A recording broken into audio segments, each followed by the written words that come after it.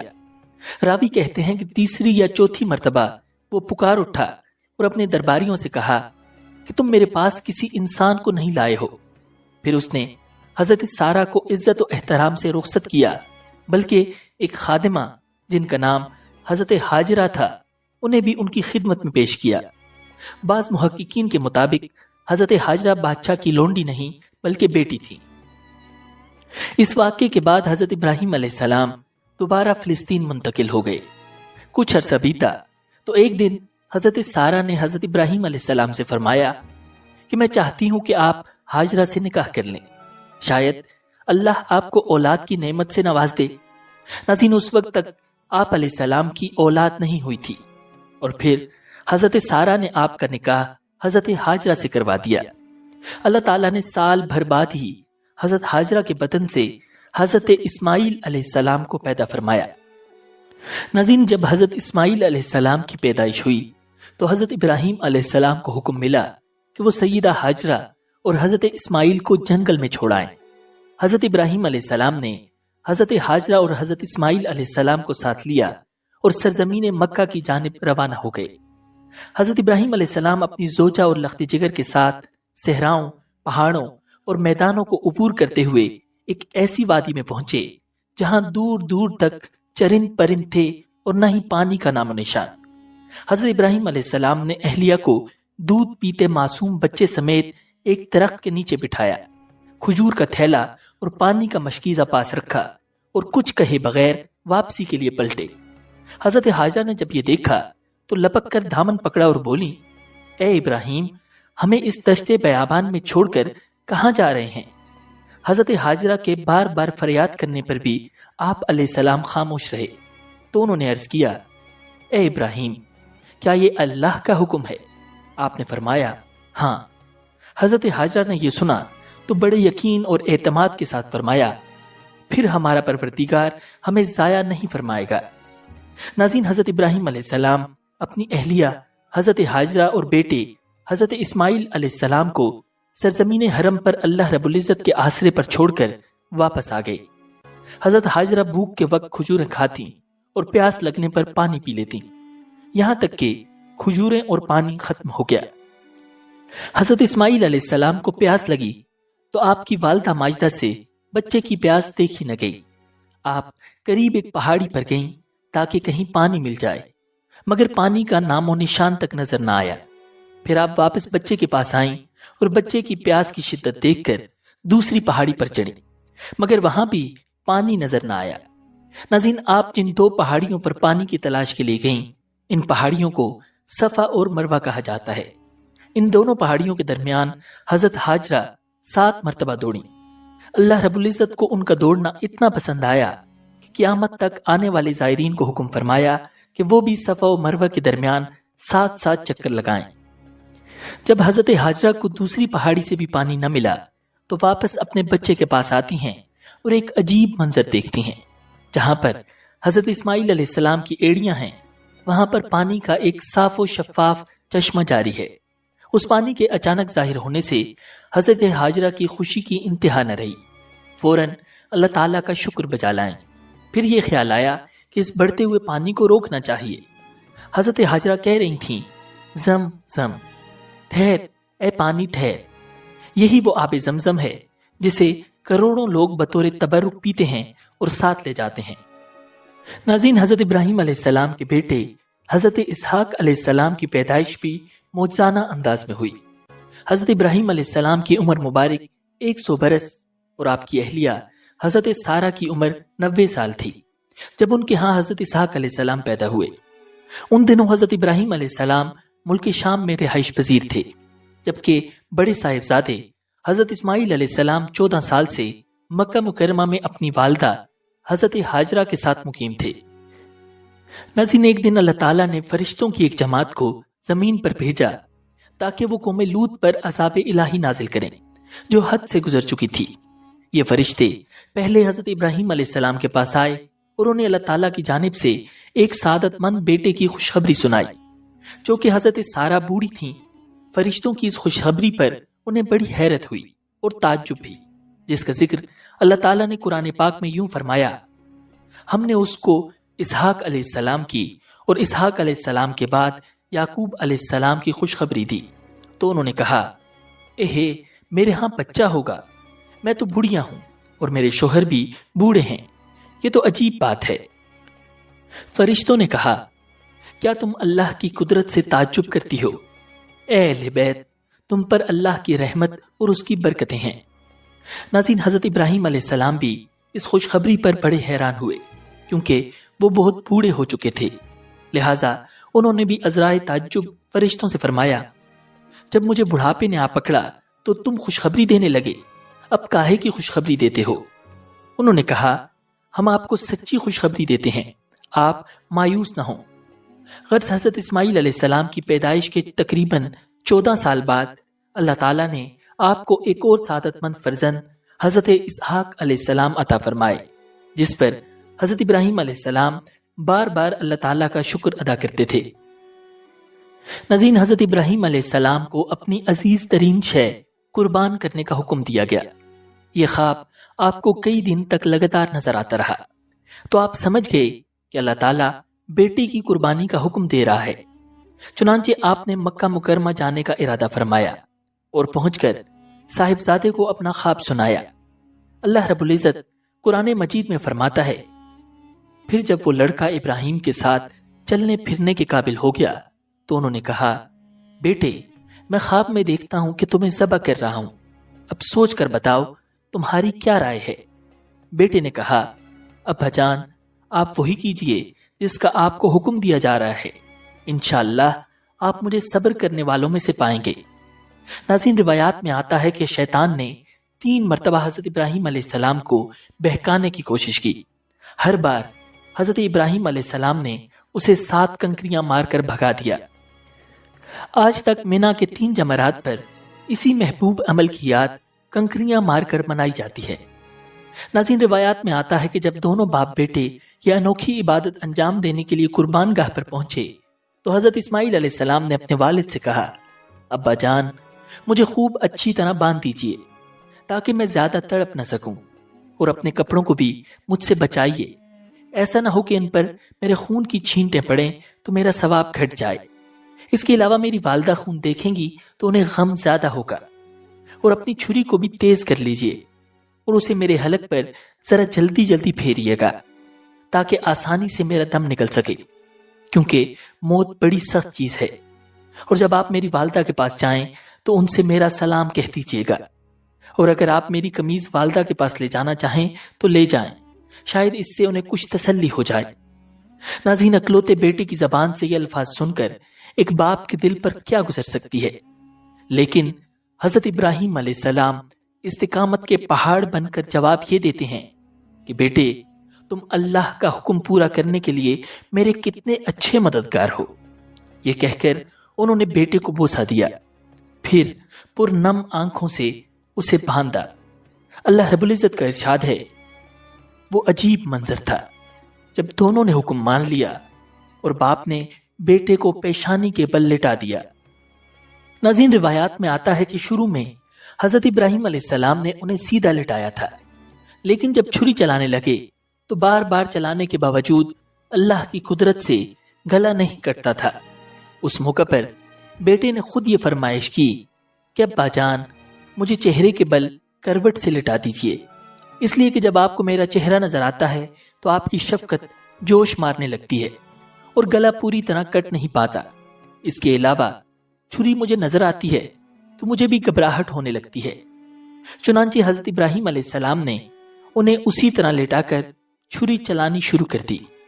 ارشاد باری تعالیٰ ہے، اور ہم نے انہیں آواز دی، اے ابراہیم، تم نے خواب کو سچ کر دکھایا، یقیناً ہم نیکی کرنے والوں کو اسی طرح صلہ دیتے ہیں۔ حقیقت میں یہ تھا بھی بڑا امتحان، اور ہم نے ایک عظیم ذبیحہ کا فدیہ دے کر اس بچے کو بچا لیا۔ ناظرین، روایات میں آتا ہے کہ حضرت ابراہیم علیہ السلام نے یہ آسمانی آواز سن کر اوپر کی طرف دیکھا تو حضرت جبریل علیہ السلام ایک مینڈا لیے کھڑے تھے۔ بعض روایات سے معلوم ہوتا ہے کہ وہی مینڈا تھا جس کی قربانی حضرت آدم علیہ السلام کے صاحبزادے حضرت حابیل نے پیش کی تھی۔ بہرحال یہ جنتی مینڈا حضرت ابراہیم علیہ السلام کو عطا ہوا اور انہوں نے اللہ کے حکم سے اپنے بیٹے کے بجائے اس کو قربان کر دیا۔ ناظرین، اسی لیے ہر سال کروڑوں مسلمان ابراہیم علیہ السلام کی اس سنت کو زندہ کرتے ہوئے اللہ رب العزت کے حضور جانوروں کی قربانی پیش کرتے ہیں۔ ناظرین، ایک عرصے کے بعد حضرت ابراہیم علیہ السلام کو اللہ رب العزت کا حکم ملا کہ وہ مکہ جائیں۔ جب حضرت ابراہیم علیہ السلام مکہ پہنچے تو حضرت اسماعیل علیہ السلام کو زمزم کے پاس ایک ٹیلے پر تیر سیدھے کرتے ہوئے پایا۔ جب حضرت اسماعیل علیہ السلام نے اپنے والد حضرت ابراہیم علیہ السلام کو دیکھا تو فوراً ادب سے کھڑے ہو گئے اور ان سے ملے۔ حضرت ابراہیم علیہ السلام نے حضرت اسماعیل علیہ السلام سے فرمایا، اے اسماعیل، مجھے اللہ کا ایک حکم آیا ہے۔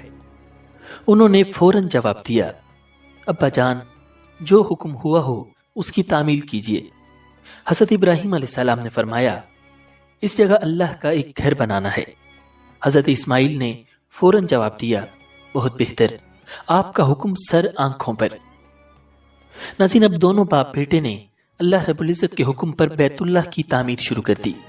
حضرت اسماعیل علیہ السلام پتھر لا کر دیتے تھے اور حضرت ابراہیم علیہ السلام ان پتھروں کو ترتیب دے کر کعبہ کی عمارت بناتے جا رہے تھے۔ حضرت علی کرم اللہ وجہ الکریم نے فرمایا کہ حضرت ابراہیم علیہ السلام جب بھی کعبہ کے قریب پہنچے تو آپ نے اپنے سر پر ایک بادل محسوس کیا اور اس بادل میں سے آواز آئی، اے ابراہیم، جہاں جہاں تک اس بادل کا سایہ ہے وہاں تک کی زمین کو بیت اللہ میں شامل کر لو، کمی زیادتی نہ ہو۔ ناظرین، جب حضرت اسود کی جگہ پر پہنچے تو حضرت ابراہیم علیہ السلام نے حضرت اسماعیل علیہ السلام سے کہا، بیٹا، کوئی اچھا سا پتھر ڈھونڈ کر لاؤ۔ کچھ دیر بعد جب حضرت اسماعیل علیہ السلام پتھر لائے تو دیکھا کہ حضرت ابراہیم علیہ السلام ایک بہت ہی خوبصورت پتھر وہاں لگا چکے ہیں۔ پوچھا، یہ پتھر کون لایا ہے؟ آپ نے فرمایا، اللہ کے حکم سے یہ پتھر حضرت جبرائیل علیہ السلام آسمان سے لے کر آئے ہیں۔ ناظرین، اسی پتھر کو حجر اسود کہا جاتا ہے۔ جب دونوں باپ بیٹے کی تعمیر مکمل ہونے کے قریب پہنچی تو دونوں نے اللہ رب العزت کے سامنے یہ دعا کی، اے ہمارے پروردگار، ہم سے یہ خدمت قبول فرما لے، بے شک تو اور صرف تو ہی ہر ایک کی سننے والا، ہر ایک کو جاننے والا ہے۔ ناظرین، سورہ بقرہ کی آیہ نمبر 260 میں حضرت ابراہیم علیہ السلام کا ایک انتہائی حیرت انگیز معجزہ بیان کیا گیا ہے۔ اللہ رب العزت کا ارشاد ہے، اور اس وقت کا تذکرہ سنو جب ابراہیم نے کہا تھا کہ میرے پروردگار، مجھے دکھائیے کہ آپ مردوں کو کیسے زندہ کرتے ہیں۔ اللہ نے کہا، کیا تمہیں یقین نہیں؟ کہنے لگے، یقین کیوں نہ ہوتا، مگر یہ خواہش اس لیے کی ہے تاکہ میرے دل کو پورا اطمینان حاصل ہو جائے۔ اللہ نے کہا، اچھا تو 4 پرندے لو اور انہیں اپنے سے مانوس کر لو، پھر ان کو ذبح کر کے ان کا ایک ایک حصہ ہر پہاڑ پر رکھ دو، پھر ان کو بلاؤ، وہ چاروں تمہارے پاس دوڑے چلے آئیں گے، اور جان رکھو کہ اللہ پوری طرح صاحب اقتدار بھی ہے، اعلیٰ درجے کی حکمت والا بھی۔ پھر ابراہیم علیہ السلام نے ایسا ہی کیا، اور جب انہوں نے پکارا تو اللہ تعالیٰ کے حکم سے چاروں پہاڑوں پر رکھے ہوئے پرندوں کے مختلف اعضاء ان کی طرف آتے رہے اور جڑتے رہے، یہاں تک کہ ان کے بدن کے تمام اجزاء آپس میں جڑ گئے، ان پر پہلے کی طرح پر آ گئے اور وہ زندہ ہو کر اڑ گئے۔